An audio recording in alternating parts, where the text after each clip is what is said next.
Malo ovako uklivaj da vidim se narasla. Vidim se narasla. No. Znaš što ljudi trče? Onaj kad, na primjer, radi filma da brže mogu da dođu, da poziraju i ovako ljudi odu trče na ovom kamerom, da isto na manje sekundi otkucat na ovom dok dođu do isto lokacije.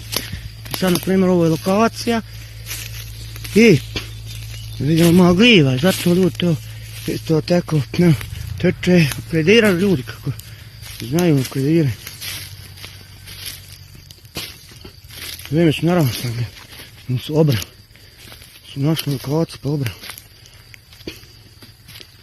Plus mravke.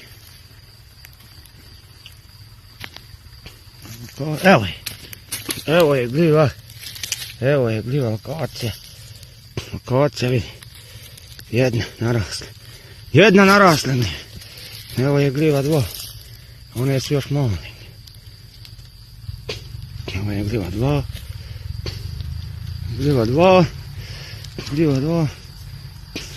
Gljiva 2, lokacija narasla. Nismo stali na one male, gljiva su narasla.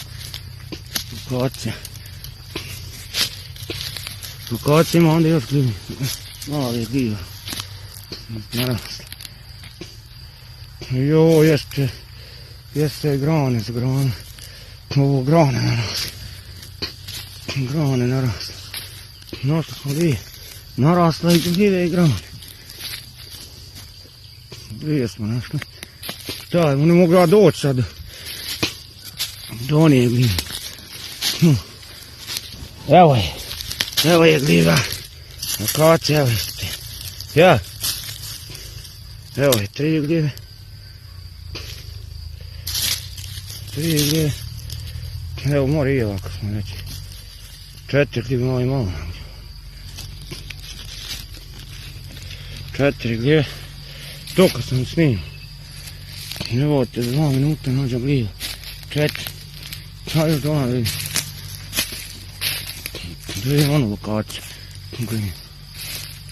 Lokacija gljiva. Ajde ovdje ćemo ostaviti gljiva. Tu ćemo gljiva ostaviti. Još lokaciju gljiva. Evo mi ste mi promašili lokaciju. Lokacija gljiva. A nije liska. Liska je ona lokacija u Bogu. Lokacija. Ne treba više, dosta. Dosta je 4, mi što nije dovoljno. Mogu napraviti pit. Kompir gljivuš. Pitu kompir gljivuš mogu napraviti. Pitu kompir gljivuš mogu napraviti.